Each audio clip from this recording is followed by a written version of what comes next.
Good afternoon, everyone. My name is Jeff Overmars, and I work with the Nova Scotia Human Rights Commission. It's my pleasure to welcome you to this presentation entitled Advancing Equity and Inclusion in Nova Scotia, Updates from the Office of Equity and Anti-Racism, part of our Human Rights Week series of events. Since 2023, communities throughout the province have been invited to join in this week-long celebration of human rights from December 3rd to 10th. Presented by the Human Rights Commission in partnership with human rights champions, community-based organizations, and our colleagues in government, the week's events highlight the foundational role that human rights play in protecting each person's right to live free from discrimination and the powerful force of a collective effort. The Office of Equity and Anti-Racism, OEA, was established in 2021 and has been working to ensure that human rights are protected and respected in Nova Scotia since that time. Representatives from the office will provide an update on their work, including the requirement that municipalities and villages create plans to address systemic hate, inequity, and racism. Achievements from across government in support of the equity and anti-racism strategy will also be profiled as reflected in the office's annual report, legislated report under the Dismantling Racism and Hate Act. Finally, the role of the office in supporting equity and accessibility in the civil service will be shared. Before I hand the mic over to the OEA team, I'd like to share that with deep respect for the Mi'kmaq people, the Commission acknowledges that we are located in Chubuktuk, on the unceded ancestral territory of Mi'kma'ki. This land is covered by the Sacred Peace and Friendship Treaties signed with the British Crown in the early 1700s. We honor the profound historical and spiritual connections of the Mi'kmaq people to this land, where their ancestors' legacies endure. As treaty people, we are bound by the promises made in these treaties, guiding us in mutual respect and reconciliation. We commit to working together in harmony with respect for the Mi'kmaq people, their culture, and their rights. Again, I want to thank all those that have registered and attended events that have taken place already this week as part of Nova Scotia Human Rights Week. Recordings of all the sessions that we had up until now are available via the Commission's website. The same is true for this session. It will be recorded and a copy of it available on the Commission's website afterwards. I do want to plug that tomorrow is International Human Rights Day, and beginning at 2 o'clock at the Halifax Central Branch Library in the Paul O'Regan Hall, the Human Rights Commission will be presenting the 2025 Nova Scotia Human Rights Awards. For those within attending distance in the city, please do join us for a 2 o'clock start. And for anybody interested and unable to attend in person, you can watch a live stream of the awards presentation beginning at 2 on the Commission's website. With that, I'll hand it over to Miranda from the Office of Equity and Anti-Racism to begin. Thanks, Miranda. Thanks so much, Jeff. Hi, everyone, and thank you so much for being here today. I'm Miranda Romke. I'm a senior policy analyst with the Office of Equity and Anti-Racism. My pronouns are she, her, or they, them. And I'm excited to share some updates on the work happening at the Office of Equity and Anti-Racism. Myself and a couple of my colleagues will be conducting this presentation. So as they pop up on the screen, then they can introduce themselves as well.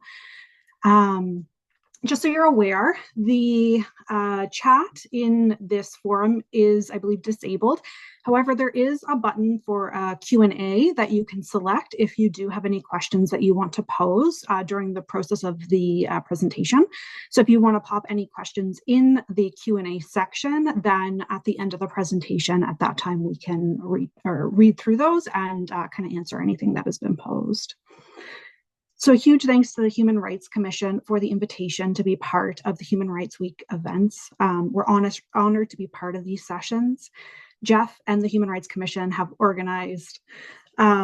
In our presentation today, we'd like to share some updates on the work of our office and specifically how these efforts are helping us advance equity inclusion in Nova Scotia. Our office's goal is simple but powerful: to make sure that equity and anti-racism aren't just words we talk about, but actions that shape how we work and live together. Over the past few years, we've been listening, learning, and taking steps to remove barriers and create opportunities for underserved and underrepresented Nova Scotians. So thanks so much for joining us. I know that Jeff did the Mi'kmaq land acknowledgement, but before we begin, I would just like to do a land acknowledgement or a recognition, sorry, for the African Nova Scotian community, and recognize the fact that Mi'kmaq has been home to over 50 African Nova Scotian communities whose culture, heritage, and histories have been and remain a key part of this province for more than 400 years. We honor and offer gratitude to those ancestors of African descent who came before us to this land. And this acknowledgement and recognition, they're not just symbolic, but they frame the equity work that we strive to do in our office. So to begin, let's just start a bit with a brief overview of OEA's mandate. Some of you may be well aware, but as a reminder, our office was first created in 2021, and we have a mandate focused on advancing equity and addressing systemic racism across government. Our core responsibilities include leading and supporting equity and anti-racism initiatives in partnership with underserved and underrepresented communities specifically, helping to identify and address systemic inequity and racism in government policies, legislation, programs, and services, promoting equity and inclusion for all Nova Scotians, including within the civil service, and promoting and conducting engagement to ensure the community voices inform government actions and strategies, including our own work and initiatives. Essentially, the office works as a central hub to ensure that government decisions and actions actively dismantle systemic barriers and foster fairness and inclusion for all Nova Scotians in a variety of ways that we will profile this afternoon. So our mandate is largely derived from the Dismantling Racism and Hate Act, which is law in Nova Scotia and requires the provincial government to take action against racism and hate. It sets out clear responsibilities for government to identify and remove systemic racism in its policies, programs, and services. It also commits to creating safer, more inclusive community. So this piece of legislation is a bit unique, and the reasons that it's unique are in particular because the scope itself is unique. So Alberta and BC both have anti-racism acts. However, neither include broader equity consideration in communities like the 2S LGBTQIA+ community, the disability community, and minority faith-based groups. There's also a systemic approach in the Act. Instead of only reacting to incidents, it requires government to look at its own systems and makes changes to prevent discrimination. And then lastly, there is a piece around community involvement in the Act, and it emphasizes working with communities most affected by racism and hate. The Act itself is also kind of unique in how it was developed. It was developed by an all-party committee, which means that there were representatives from every party in legislature represented on the committee that developed the Act. It was shaped through extensive public engagement and conversations with diverse communities, advocacy groups, and experts. Over 1,600 Nova Scotians were part of the engagement to inform the legislation. And the legislation itself, it sets out some key requirements for this office, and some of those you'll see listed on the slide. So it had a requirement for the development of an equity and anti-racism strategy. That strategy was developed, and it was published by the province in 2023, July 31st of 2023. It also states that the minister shall establish data standards for the government collection and use of information to identify, monitor, and address systemic hate, inequity, and racism. It also states that there will be a creation of a community network to engage and work with marginalized and racialized communities on the actions and initiatives established under the Act, and a requirement to report annually, as well as it includes reference to prescribed public sector bodies identified through legislation that must create a plan to address systemic hate, inequity, and racism. And we'll talk a little bit more about municipalities and villages as our first set of prescribed public sector bodies in our presentation later today.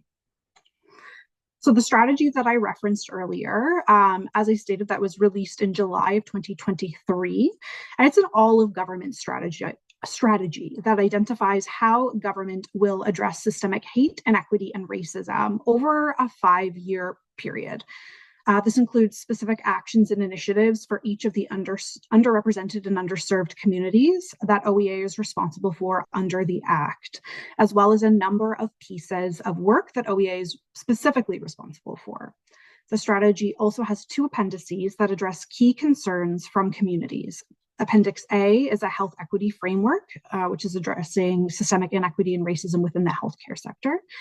And Appendix B is a plan to address psychological safety in the workplaces, in the province, especially with respect to experiences of hate, inequity, and racism. Our presentation today will focus on what has been achieved in the past 2+ years, profiling specifically the work the office has led with partners both internally and externally for the benefit of all Nova Scotians. And so section 1 of the strategy of the equity and anti-racism strategy speaks to many of the different ways that OEA is supporting departments to identify and address systemic hate, inequity, and racism within government policies and programs. In terms of policymaking, engagement with community validated that there are a number of policies and programs in government that are inequitable and harmful in perpetuating systemic hate, inequity, and racism. Community identified the need to address these existing problematic policies and programs, as well as new programs, policies, and initiatives to ensure we do not repeat the same mistakes. So for new policies and programs, OEA has developed an equity impact assessment tool. The tool brings equity and anti-racism to the forefront of policymaking in government by giving policymakers and program developers a step-by-step process to follow.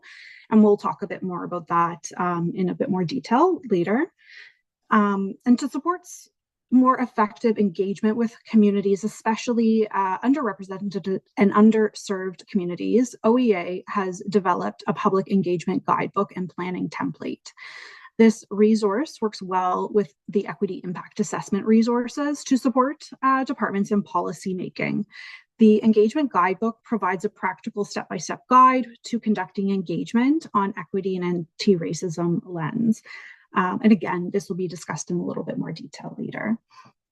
The strategy also names municipalities and villages as the first group of prescribed public sector bodies required to develop plans to address systemic inequity and racism.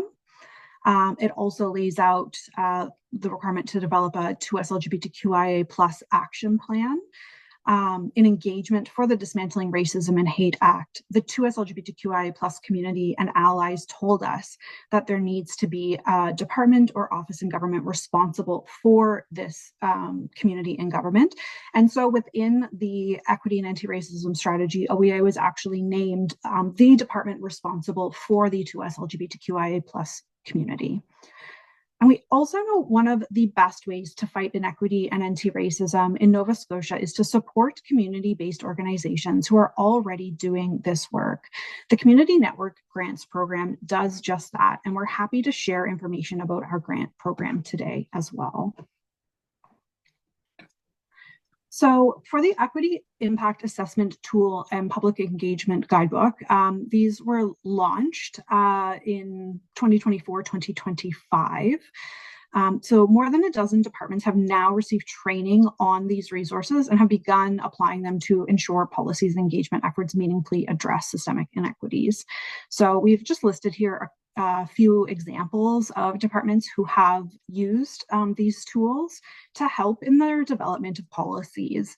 And I will specify when we're using the word policy here today, this could refer to kind of a wide range of options that government might implement, including the development of legislation, regulations, programs, services, kind of anything that might be impacted by government in that way.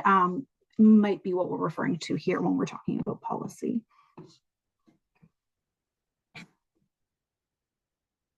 I'll just go to the next slide. Thank you. So the EIA and the guide that comes with it is just a starting point in the policy development process. It's designed to support better, more equitable policy development, but it's not set in stone. Language and best practices in the space are always evolving. So while we've started with the current version of the tool today, know that will continue to grow and change based on how it's used and the feedback that we get. The tool itself was developed after a review of what's already out there, along with 2 years of input from departments across government. The EIA is meant to help identify systemic and hate, inequity, and racism during the development of policies or programs at a high level.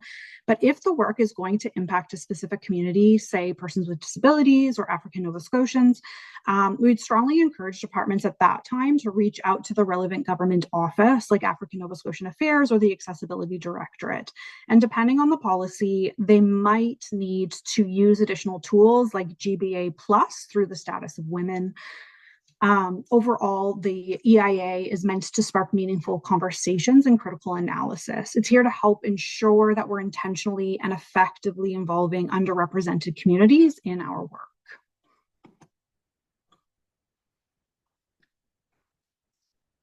Thank you. And so this diagram shows the steps of the EIA, which has been specifically developed to be reflective of a typical policy development process. So you'll see here the steps being problem development, defining solutions and actions, anticipated impacts, implementation, and then evaluation and accountability. So for problem definition, we're determining whether this is an area where government should even be involved. What is the problem? Who has stated that this is a problem? Where is it coming from? And then through defining solutions and actions, we're identifying what we're trying to achieve if we do get involved, and exploring possible solutions at that point. Assessing the potential impacts of those solutions, of course, would then come next, and thinking through how they could be implemented. And then, of course, the evaluation and accountability is very important at the end to ensure that whatever policy decision is made is effective and is having the impacts that we want it to have. So even though this is laid out in a straight line, oh, too fast. Sorry. Even though this is laid out in a straight line, this process isn't actually linear. In reality, these steps often overlap. Policymakers might find themselves jumping back and forth as new information comes up or as circumstances change. And you'll note that there's not one specific step for engagement, as the expectation is that engagement is embedded throughout the policy process during development. There we go. Thank you. So some of the examples of questions we ask throughout the tool as we try to integrate an equity and anti-racism lens into our policymaking include some of the ones that you see here on screen. So how do existing policies address, maintain, or create inequities between different groups? What are the expected impacts of the policy or programs for underrepresented and underserved communities?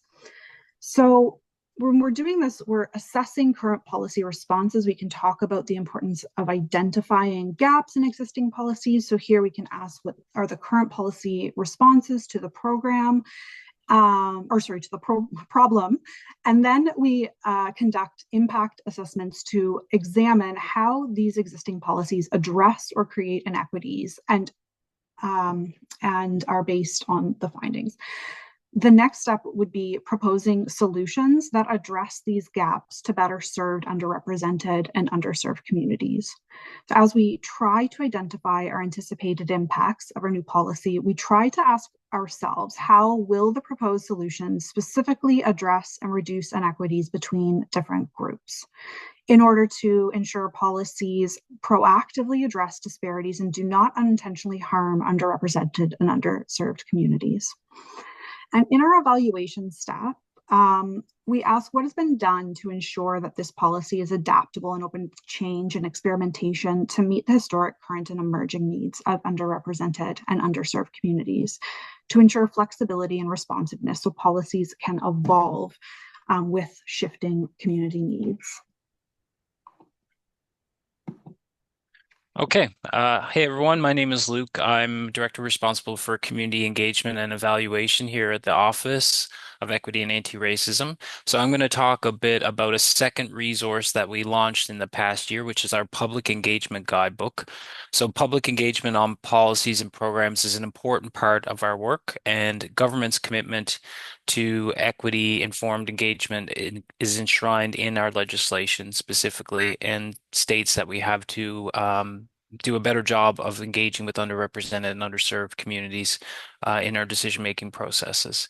And so our mandate is to help facilitate and enable meaningful government engagement with underrepresented and underserved communities. And we know that in general, public engagement can significantly increase awareness about important issues, ensure diversity of voices are heard, and empower communities to have greater ability to participate in informing policies and programs that may impact their lives, which is why it's so important to the work we do. So to support our work and the work of all government departments, we've developed this public engagement guidebook. Tracy actually asked about the EIA training, and one of the things I noted is all these materials are available publicly. So the QR code on this slide and the previous slides will link you to these resources. They're available to anyone. If you're working in a municipality, for example, you can use this any setting. It's generic enough, both resources, that they have broad applicability beyond just the provincial government context. So as I mentioned, the guidebook was implemented in the past year, and it provides advice and considerations for all types of engagements to ensure that they're effective, accessible, inclusive. It also follows a multi-step approach, starting with assessing what the appropriate level of engagement is on a particular policy or decision may be. Users are asked to consider specifically what the appropriate level of community influence is on a decision, taking into consideration regulatory obligations, technical factors, and internal capacity, but also what the potential community impact will be in assessing what the appropriate level of engagement is. It's also worth noting that the entirety of our approach to engagement is based on the foundational level, the IEP2 spectrum of public participation, which serves to help clearly define what the promise to the public is in terms of the engagement in how they can inform decisions or have a say in what policies are being reviewed. Subsequent stages also focus on the need to become familiar with communities and connecting with community partners, particularly those who serve and represent underserved and underrepresented communities. We also talk about the need to select a range of engagement methods from high to low tech, and to proactively anticipate and prevent barriers to engagement. So, for example, considering providing transportation, childcare, proactively designing engagement to remove any barriers. And we also stress the importance of being aware of past engagement activities to determine if these previous engagements can offer insight into what communities would like to see have happen, and most importantly, to avoid engagement overlap or contribute to engagement fatigue. Complementing the guidebook, we also have a public engagement planning template. So the QR code here will take you again to this resource, and it can be used for informal and formal engagements, especially when we're talking about ensuring broadly being inclusive and involving all members of the communities that we serve in our engagement activities. Template can help clearly articulate the engagement purpose, which is actually something that's quite difficult in some instances to clearly and succinctly articulate the engagement purpose. But we also have things in there, including like an event checklist, which encourages you to reflect on whether there are community events, celebrations, observations, holidays, events that might conflict with engagement timelines and prevent residents from attending, and or if it would be inappropriate to conduct engagement during these times. Again, so you can take a look at the guidebook via the QR code. So that's one of two resources that we've implemented in the past year, and working, like Miranda said, to train government departments on their use. And we are also open to, again, back to Tracy's question, if there's municipalities or equity leads that would like to have in trainings with us, we'd definitely be interested in having those discussions with you. And that's a good bridge to talking about the municipal and village plans. So Miranda touched on this both in the cover of the legislation and the overview of the strategy. But most importantly to note is in 2024, regulations were passed under the act that required municipalities and villages to develop plans to help address systemic hate, inequity, and racism.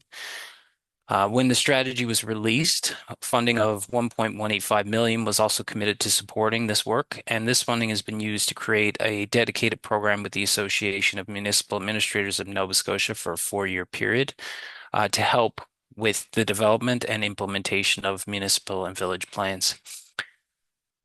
We've also developed a range of resources and provided guidance for municipalities and villages and presented to staff and councils in various forums on the requirement. And that's helped develop deeper understanding of the importance of this work and buy-in across all 70 municipalities and villages in Nova Scotia. So folks may be aware that there was previously a requirement for municipal and village plans under the Accessibility Act. So our legislation also emulates and kind of copies that requirement. And we did that recognizing that there's alignment in supporting a more equitable, inclusive Nova Scotia, in that it also includes a more accessible province. And what we intentionally did was aligned the timelines for the plans required under the Dismantling Racism and Hate Act with the timeline for updated accessibility plans. So accessibility plans were first required by April 1st, 2025 for municipalities and villages and updated every 3 years thereafter, meaning their first updated plan was April 1st this year. And aligning that time meant allowed us to provide them with the option of doing a combined plan to meet both requirements. Municipalities and villages also had the option of doing joint plans with neighboring communities or by county. And what this means is that you see a range of approaches and resulting plans that have been created, which has really demonstrated that the flexibility has benefited our approach to allow for locally driven collaboration and solutions to making communities or groups of communities more inclusive, welcoming, and accessible. And this also allows for a variety of plans and range of plans that are appropriately reflective of the levels of programs and services that are offered by units of different size. So basically, one size fits all wouldn't have worked and wouldn't have made sense. And we think it's been a really good success in giving the flexibility to municipalities and villages. And so when we started to explain the requirements and the role of municipalities and villages, the last thing I'll say on this slide is we had to stress at the onset, it's not just about diversity within the organization, it's about outward-facing programs, services, policies, rec programs, naming of municipal assets, etc. The plans have to be broader than strictly speaking internal EDIA work or DEI work. So, good opportunity to shout out some of the current municipalities who've approved plans. That includes County of Cumberland, District of Shelburne, Town of Lockport, Town of Shelburne, and the Municipality of the District of Guysborough. We're now at 69% compliance with 48 municipalities and villages haven't met the requirement, and many others are underway. And I also see that our support staff at Amens are on the call, Ivan and August, so they're going to be a great support in the coming months to help get additional compliance underway. And the image on the slide is an interactive map that you can also take a look at on our website, which I'll link to shortly. But just briefly, looking at the plans in totality, we sort of identified 3 thematic areas across the plans. The first of which being equity-based policy reviews. So municipalities are committing to actively reviewing internal policies, bylaws, and practices to identify and eliminate barriers to inclusion. Some have identified existing processes, and some will develop equity resources themselves. We also saw strengthening community engagement and participation as an emerging theme. So there's a clear move towards creating more robust and inclusive public engagement, especially with underrepresented and underserved communities. We've seen this in action in the past few weeks, having had opportunity to attend some really great community engagement sessions in several villages where people have shared fantastic ideas and expressed commitment to supporting the plans. And then finally, we saw an emerging theme of enhancing municipal and village staff knowledge and awareness. So basically, this means training for diversity, equity, and inclusion, and specific topics such as unconscious bias and accessibility are priorities for municipal leads to ensure alignment across staff groups. One of the ways we've supported this in the past year as well is through AMAN's commissioning an unconscious bias training specifically tailored to the municipal context. And when I'm finished presenting, I'll try to remember to loop back and share a link for that because it is public facing, so anyone can sign up and do it, whether or not you are actually employed at a municipality or represent a municipal leadership team, what have you. We also had a 2-day symposium last fall in partnership with AMANS, which was a huge success for the equity leads and folks supporting this work.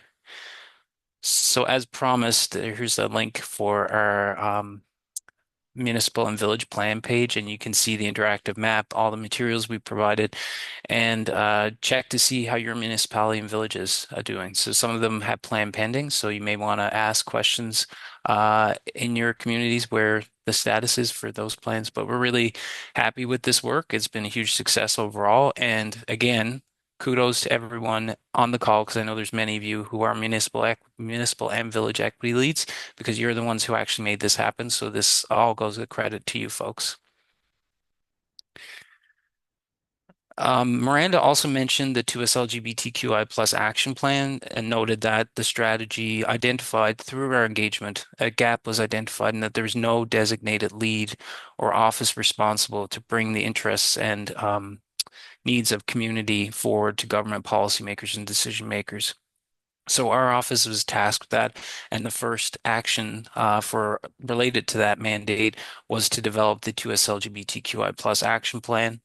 In 2024, we conducted engagement, including through partnerships with several community-based organizations that helped us expand the reach of the engagement and specifically for members of community with intersecting identities who would prefer to participate in engagement not conducted by an official government office. And so in the past year, we've been working with departments and government offices across government to finalize the development of the action plan. Rain had a question in the Q&A I saw as well that I haven't gotten around to responding to, but I can respond to verbally.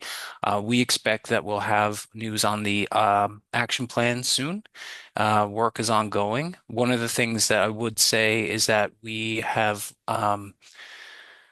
learned about a lot of things that are already underway in the absence of the action plan being released. This includes the commitment made by government earlier this year to designate 2S LGBTQI plus community as an official employment equity group under the Government of Nova Scotia Employment Equity Policy. So the action plan we expect will be released soon, and lots of great things will come to light when we release it, hopefully. And then for the community network grant, Miranda also mentioned, I'll go quickly through these slides, recognizing we have limited time left, but one of the financial commitments made through the release of the strategy recognized that many community-based organizations play and have played a historic and pivotal role in addressing systemic inequity and hate and racism in Nova Scotia. So we all know lots of great organizations from the community sector who are doing really great work in the human rights space and advancing equity broadly. So that's why this commitment was made. So the initial commitment of $250,000 helped us support the launch of what we call the Community Network Grant. And we associated the grant with our community network as a virtual space to share information about our work to help drive traffic to that site, but also to provide a way for funded projects to share information about their work in addition through typical channels. And more about that in a second. In 2024-25, we were actually able to increase this funding to $400,000, which we're really happy to reward. And looking now to the specific, bit more on the specifics. So as I mentioned, there's now currently $400,000 available. Projects can apply for up to $40,000 for community-based organizations can apply for up to $40,000. And to date, we've awarded approximately $700,000 and funded 23 projects. And as I mentioned, the projects are required to be active and post on our community network, so you can learn about these funded projects through that as well. And just to note, many of you on the call may be aware if you're from community-based organizations, but our third offering of the grant just concluded in October 2020, October 31st. So we're in the process now of reviewing grant applications and hope to make an announcement in the coming months about the successful applicants for that grant program. Um, So the QR code here will take you to our community network grant stories. So this is a specific section of the community network where you can see past projects and current projects sharing information about community events, outcomes associated with their projects. But just to briefly profile 3 projects that received funding in our first offering. So the Health Association of African Canadians, they received a grant essentially to do a strategic plan and improving governance within the organization. And this work provided direction for the future of the organization and helped clarify priorities and supported the ability of the organization to grow. As we see here, a quote from one of the participants, the milestone was more than a planning exercise. It was a turning point in how we define leadership, accountability, and longer term impacts. A second project we funded was led by the Sabeel Center, also known as the Muslim Youth and Community Center Society. And they received funding to undertake workshops for secondary and post-secondary students on how to overcome racism and Islamophobia, in addition to creating a resource for women detailing where to seek help and what steps to take in response to incidents of hate and inequity. And finally, a third is a project that we funded for the Legal Information Society of Nova Scotia to create a resource and accompanying workshops specifically for 2S LGBTQI+ individuals and allies to understand their human rights and what they can do when they experience discrimination, especially in the workplace.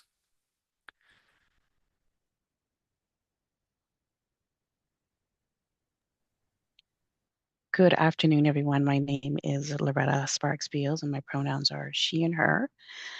Just as much as all the wonderful work that our office is doing in providing supports externally, we also have a lot of supports happening internally for our employees of the public service. And one of the ways that we do that is we support employee network groups. And you can see the list of the groups that we have there that we're supporting within government. And it's the active participation in these groups provides opportunities for employees themselves in their own growth and development, both personally, professionally, in providing supports to employees within the Public Service Commission in the Nova Scotia government. Sorry, not commission, excuse me. And a lot of those networks are constantly requesting and having membership. And the great thing about these networks is that they're not specific as far as membership having to be representative of the title of the group, but anyone is able to join these networks and support the employees in their own personal growth, whether it's networking, whether it's having opportunities to strengthen their own cultural responsiveness, as well as gaining some even visibility about where they are in their personal journey and professional journey within government. Next slide, please. And building skills and confidence to foster an inclusive and leadership-driven workplace for all employees at every level. We offer a lot of learning and development opportunities for our Nova Scotia government employees. And specifically, there are 3 courses that we focus on, both offering these virtually and in person. We have a Diversity for Leaders. We also have Allyship in Action and sexual orientation and gender identity. And all of these courses can be accessed through our internal learning management system. People are able to sign up individually. And in some cases, you have whole teams and units coming together to have this learning experience together in their units as they grow throughout their careers here within the Nova Scotia government. And lastly, we have a team of consultants. We have dedicated consultants, actually. We have got 3 to 4 that are currently supporting EDIA, equity, diversity, inclusion, accessibility, implementation initiatives across the public service. And each office and department has an assigned consultant who offers ongoing support as far as resource development, strategic and HR planning, as well as education and training support. And we can be contacted through our consultant contacts, which we have on an internal SharePoint with our HR systems.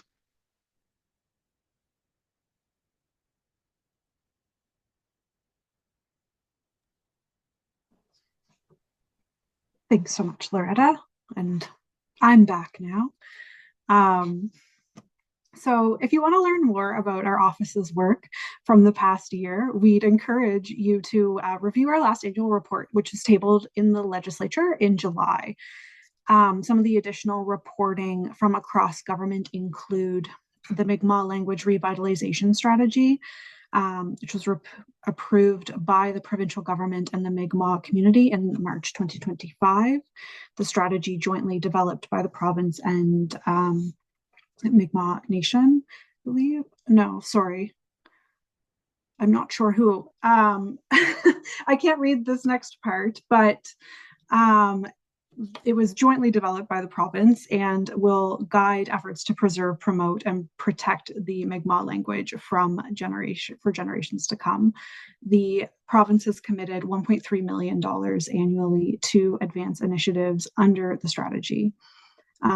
Two major partnership initiatives between EECD and the Department of Early Education and Childhood Development and the Delmore Buddy Day Learning Institute to address and prevent further harm and trauma from systemic barriers in the education system were implemented this past year. As well, the Department of Environment and Climate Change through the Environmental Goods and Climate Change Reduction Act and the Nova Scotia Climate Change Action Plan provides support to African Nova Scotian and Mi'kmaq communities in their efforts to respond to the climate change priorities through programs like the Environmental Noxiousness, Racial Inequities, and Community Health Project, otherwise known as ENRICH, where $1.8 million was put towards this to support 25 African Nova Scotian communities in developing climate change resistance plans, and over $800,000 in funding to the Unamaki Institute of Natural Resources to support Mi'kmaq-led climate action rooted in Indigenous knowledge and community priorities. The funding will help develop a climate action plan for 5 Mi'kmaq communities in Cape Breton, hire dedicated staff, create bilingual education program materials, and establish culturally relevant climate monitoring programs. And finally, the Green Choice Energy Program is adding more clean energy to Nova Scotia's electricity grid, bringing more green jobs and investments to Nova Scotia, helping to stabilize power rates and decreasing greenhouse gas emissions. It includes 6 wind farms, each of which are co-owned by private developers or one or more Mi'kmaq communities. Social and economic benefits of these programs include training, skill development, and capacity building grants and scholarships.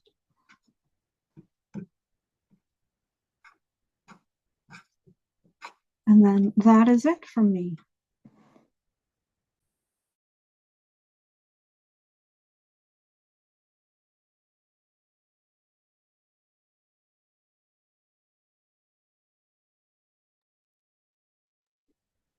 Awesome.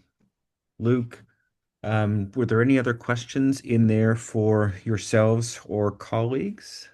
And otherwise, was that the end of the conclusion of the entire presentation? Yep, that's all we have for presentation. I think we've answered all the questions. There's one in here about does each government department have its own equity lead?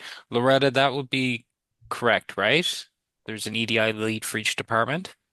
Not every department. Not every If department. they don't have someone who is, like a full-time employee dedicated solely to the EDIA portfolio, then they would have a representative from their department that would kind of be, holding that portfolio as well. And we also have consultants from our office where they do not have a full-time person dealing with the EDIA portfolio, that we would assist and help out any way we can with those departments. Even with the departments that do have EDIA leads, we're all assigned accordingly to be able to balance that out and help. Okay, perfect. And the second part of your question, Annie, departments still require the department to. So short answer for all this is I think we can come and provide training to any government department who's not already received it. It remains an optional tool, so it's not a requirement to use it, but we hope that where possible, you seek opportunities to apply to your work. So I believe you're internal to government, so feel free to reach out to us. And anyone can reach out to us, obviously, for any follow-up if you're interested in exploring training or talking a bit to us more in depth about the resources and what we can help you do. Awesome. Unless there was any further questions from attendees that they wanted to drop within the next short while into the Q&A, I just wanted to acknowledge all of the incredible work that the Office of Equity and Anti-Racism has been conducting over the last year. It really is so wide-reaching and so deeply connected into the work to protect and advance human rights in the province, while the Human Rights Act carries the quasi-constitutional weight to protect the rights of individuals. The act under your office and the work that you're doing is investing in community to build capacity at various levels of government. And it really is exciting to see the impact of that work as you've only been in existence for a few years. Thanks so much for coming again to this year's Human Rights to provide an update. It really is such an important information to get out. I'm thinking that I will probably take the links that you had included within your presentation via the QR codes and save those alongside the video that we'll post to the Human Rights Commission's website for easy access for folks that are tuning in after the fact. Thank you again so much, Luke, um, Loretta, and Miranda, for taking time out of your days today to be here. Not seeing any other questions being posted. I again just thanks so much, and we can wrap it up. And recommend again that folks visit the Human Rights Commission's website for a roundup of this year's Human Rights Week sessions. There were so many incredible sessions highlighting the work of folks within the government structures, within the municipalities, as well as communities and private sector. So there's lots there to see across so many different communities. It's really been a wonderful week. We look forward to the Human Rights Awards presentation tomorrow. And yeah, thanks again. Any final words from the Office of Equity and Anti-Racism team? Thank you. Yep, Perfect. ditto. Thank you. Thanks so much, everybody. Have a great rest of your day. Take care. Take care. Bye-bye.